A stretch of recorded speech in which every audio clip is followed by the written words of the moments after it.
সুপ্ৰভাত আজিৰ দিনটো ৰাশিফলে মই প্ৰণামী পুনৰ আপোনালোকৰ মাজত উপস্থিত হৈছো।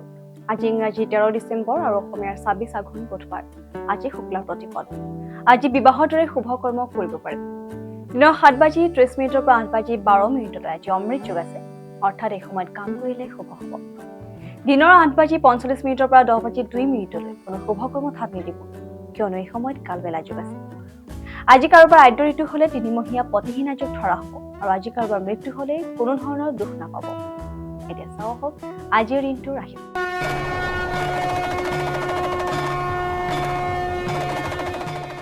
মেঘ ৰাশিৰ জাতক জাতিকাসকলে যদি আপুনি বহুদিনৰ পৰা আৰ্থিক লোন লোৱাৰ বাবে যোগাযোগ কৰি আছে, তেন্তে আজি আপুনি লোন পাব পাৰে। বেলেগৰ জীৱনত হস্তক্ষেপ কৰাৰ পৰা আজি বিৰত থাকক।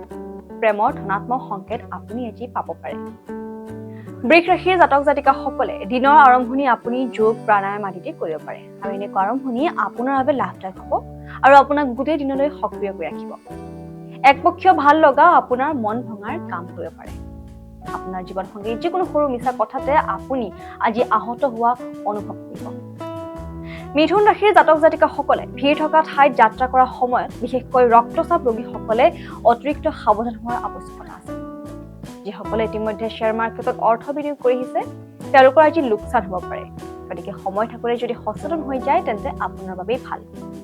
ব্যক্তিগত দিগদৰ্শনে আপোনাৰ সম্বন্ধৰ মাজত শুধৰণি আনিব। আত্মীয় উন্নতি আৰু সমৃদ্ধিৰ বাবে নতুন যোজনা আপোনাৰ ওচৰত আহিব পাৰে। কৰ্কট ৰাশিৰ জাতক জাতিকাসকলৰ স্বাস্থ্যৰ লগত জড়িত সমস্যা আপোনাৰ বাবে অসুবিধাৰ সৃষ্টি কৰিব পাৰে। ঘৰৰ সৰু সৰু বস্তুৰ ওপৰত আপোনাৰ আজি বহুত ধন খৰচ হৈ যাব পাৰে, যাৰ ফলত আপুনি মানসিক অশান্তিত ভুগিব পাৰে। প্ৰেমৰ বাটত অহা প্ৰত্যেক বাধাৰ সন্মুখীন হোৱাৰ বাবে তৈয়াৰ থাকক। সিংহ ৰাশিৰ জাতক জাতিকাসকলে দিনৰ আৰম্ভণি আপুনি যোগ প্ৰাণায়াম আদিতে কৰিব পাৰে আৰু এনেকুৱা আৰম্ভণি আপোনাৰ বাবে লাভদায়ক হ'ব। ঘৰৰ প্ৰয়োজনীয় বস্তুৰ ওপৰত আপোনাৰ আজি ধন খৰচ হ'ব পাৰে। আজিৰ দিনাখন আপোনাৰ কঠোৰ পৰিশ্ৰমৰ ফলদায়ক সিদ্ধ হ'ব।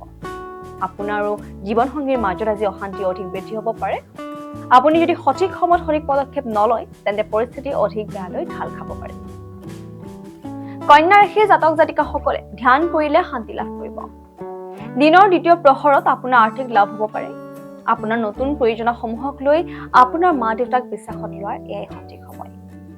দিনটো কেনেকৈ ভাল কৰাই যায় তাৰ বাবে নিজৰ বাবে সময় উলিয়াই থাকিব। তুলা ৰাশিৰ জাতক জাতিকাসকলৰ ৰিয়েল এষ্টেট সম্বন্ধীয় নিৱেশত আপোনাৰ ভালেমান লাভ হ'ব। আপোনাক সুখী ৰাখিবৰ বাবে আপোনাৰ সন্তানে যিকোনো কাম কৰিব পাৰে। কাম বহুত বেছি হোৱা স্বত্তেও আজি কৰ্মক্ষেত্ৰত আপোনাৰ এটা বেলেগ ঊৰ্জা দেখা যাব। ৰূপৰ বৰ্গাকাৰ টুকুৰা এটা নিজৰ লগত অনবৰতে ৰাখিলে পৰিয়ালত সুখ আৰু সন্তুষ্টি অটুট থাকিব। বৃশ্চিক ৰাশিৰ জাতক জাতিকাসকলক ব্যক্তিগত সমস্যাই আপোনাৰ মানসিক শান্তি ভংগ কৰিব পাৰে। গতিকে মানসিক হেঁচাৰ পৰা হাত সাৰিবলৈ বাহিৰা কিতাপ পঢ়ক। ব্যৱসায়িক লাভে আজি বহুতো ব্যৱসায়ীৰ মুখত হাঁহি বিৰিঙাবলৈ সক্ষম হ'ব। আপোনাৰ জীৱনসংগীৰ স্বাস্থ্যৰ চিন্তাৰ কাৰণ হৈ উঠিব পাৰে। লগতে কাম কাজৰ বাবে আপোনাৰ ওপৰত কামৰ চাপ পৰিব পাৰে। ধনু ৰাশিৰ জাতক জাতিকাসকলে যদি আপুনি দীঘলীয়া সময়ৰ পৰা বিনিয়োগ কৰে তেন্তে ভাল আৰ্থিক লাভ হ'ব পাৰে। আপোনাৰ উচ্চাকাংক্ষাসমূহক কাৰোবাৰ লগত ভাগ বতৰা কৰক, যিজনে আপোনাক সহায়ৰ হাত আগবঢ়াব পাৰে। আৰু অলপ চেষ্টা কৰক, কাৰণ আজি ভাগ্য আপোনাৰ লগ নিশ্চয় দিব। মকৰ ৰাশিৰ জাতক জাতিকাসকলে জীৱনৰ প্ৰত্যেক নিৰ্ণয় যুক্তি সহকাৰে লওক। বেপাৰ বাণিজ্যত আজি বিশেষ লাভান্বিত হোৱাৰ সম্ভাৱনা আছে। প্ৰিয়জনৰ অনাৱশ্যকীয় প্ৰয়োজনসমূহৰ সন্মুখত মূৰ নত নকৰিব আৰু এনেকুৱা বিষয়সমূহৰ পৰা দূৰত থাকক যাৰ লগত আপোনাৰ কোনো সম্বন্ধ নাই। কুম্ভ ৰাশিৰ জাতক জাতিকাসকলে দিনৰ আৰম্ভণি আপুনি যোগ প্ৰাণায়াম আদি কৰিব পাৰে আৰু এনেকুৱা আৰম্ভণি আপোনাৰ বাবে লাভদায়ক হ'ব আৰু আপোনাক গোটেই দিনটোলৈ সক্ৰিয় কৰি ৰাখিব। আৰ্থিক দিশত শুধৰণি আহিব আৰু এই ৰাশিৰ যিসকল মানুহ ৰচনাত্মক কাৰ্যৰ লগত জড়িত তেওঁলোকে আজি সমস্যাৰ সন্মুখীন হ'ব পাৰে। লগতে অধিক খৰচ কৰাৰ বাবে জীৱনসংগীৰ লগত বাদ বিবাদ হ'ব পাৰে। মীন ৰাশিৰ জাতক জাতিকাসকলে আজি আপুনি ঊৰ্জা আৰু শক্তি দি ভৰপূৰ থাকিব। পুৰণি বিনিয়োগৰ পৰা আজি আপোনাৰ লাভ হ'ব পাৰে। আজিৰ দিনটো আনন্দৰে ভৰা হ'ব। যিকোনো খৰচী কাম অথবা যোজনাত হাত দিয়াৰ আগতে ভালকৈ চিন্তা চৰ্চা কৰি লওক। লগতে প্ৰয়োজনতকৈ বেছি খৰচ কৰাৰ পৰা বিৰত থাকক। গতিকে দিনটো ৰাশিফল আজিলৈ ইমানেই। কাইলৈ মই পুনৰ দেখিম আমাৰ এই শিতান, য'ত মই আপোনালোকক জনাম যে আপোনালোকৰ দিনটো কেনেদৰে যাব। সকলোৰে আজিৰ দিনটো শুভ হওক।